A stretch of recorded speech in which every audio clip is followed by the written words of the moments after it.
Hey guys, Aaron Goss here. Welcome back to the channel. So today we're going to be talking about how to squat. And initially we're going to be talking about the high bar. So this video is intentionally made for beginners. So if you're a beginner, stay tuned.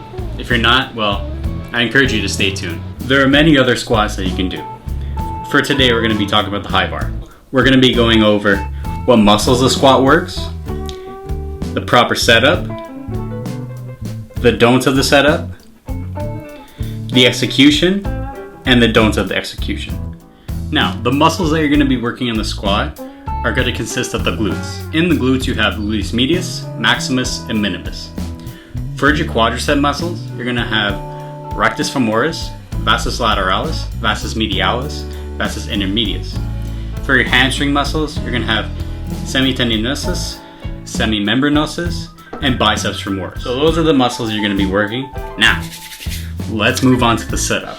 So first things first, what you're going to do is you're going to make sure that the J-cups are in the right position for you. You'll know that by making sure that the bar is right across your armpits. What this is going to do is make sure that you have a smooth walkout. So once everything is in position, now you're going to walk to the bar like a zombie, grab the bar, shoulder width apart, and go underneath the bar, placing the bar on top of your traps, making sure that you're nice and tight. Once you're nice and tight, you're going to pop up and walk back 2 steps. So what you don't want to do is make sure that the J-pegs are too low for you. Here you're going to see that the J-pegs are way too low for me and making me squat down in order to unrack the weight. This is going to place a lot of stress on your knees, and more importantly, this is considered wasted energy for you. You also don't want to have the J-pegs too high. By having them too high, you're forced to go on your tippy toes. By going on your tippy toes, you're also wasting more energy that can be used during your squat. You're also going to be forced to hit the J-pegs once in a while, like so. So we're going to talk about bar position. So before unracking the bar, you're going to make sure that the bar is right on top of your traps. Squeeze your elbows together, that way you're making a nice shelf. So when unracking the bar, you're going to pull the bar down like you're bending it over your back. The other position is called the low bar squat. These are placed on your rear delts. A lot of power lifters actually use this position because they're able to lift the most amount of weight. But for now, we're just going to be using the high bar squat. So once underneath the bar, you're going to make sure that both feet are directly underneath the bar. Once they are underneath the bar, you're going to pop your hips through and pop out the bar and then walk back. Now, what you don't want to do when unracking the bar is just lift with one leg.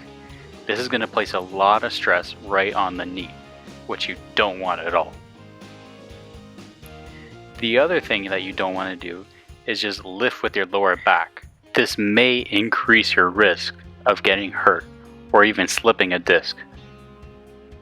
Now, to ensure that you have a smooth walkout, what you're going to do is make sure that you take no more than 4 steps when walking out with the bar. This is going to make sure that you're ready and in position to descend in the squat. Now, if you take more than 4 steps, this can be considered wasted energy, or what I like to call dancing with the bar.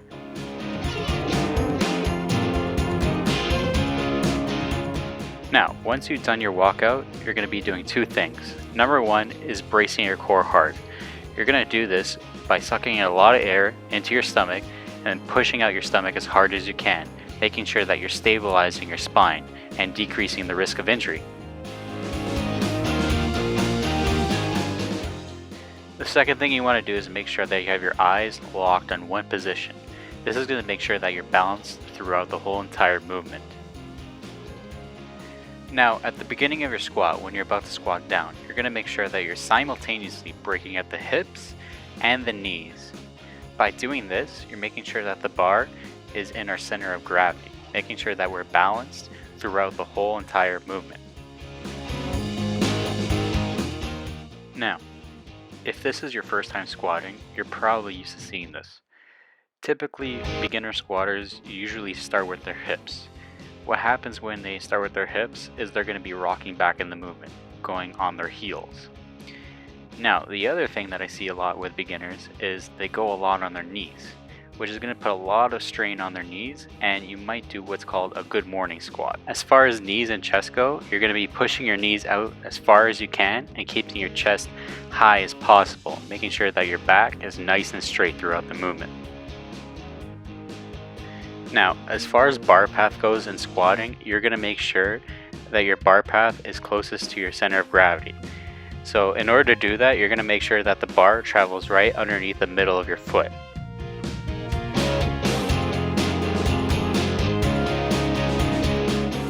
Now when actually squatting the weight, you're going to do 4 things.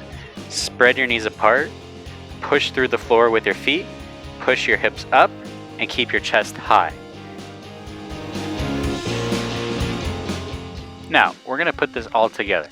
So we're going to walk up to the bar like a zombie, shoulder width grip, pinch my elbows together, place the bar on top of my traps, pop the bar up, have a smooth walkout. Now, I'm going to lock my eyes, big breath into my stomach. Now I'm going to simultaneously break out my hips and knees, push my hips up, spread my knees apart, push my feet through the floor, and keep my chest high. In my opinion, if you're a beginner and you have a hard time squatting, try out this technique. It's going to be a lot more easier than what you've done before. Well, that's it for my video. If you liked the video, give it a thumbs up.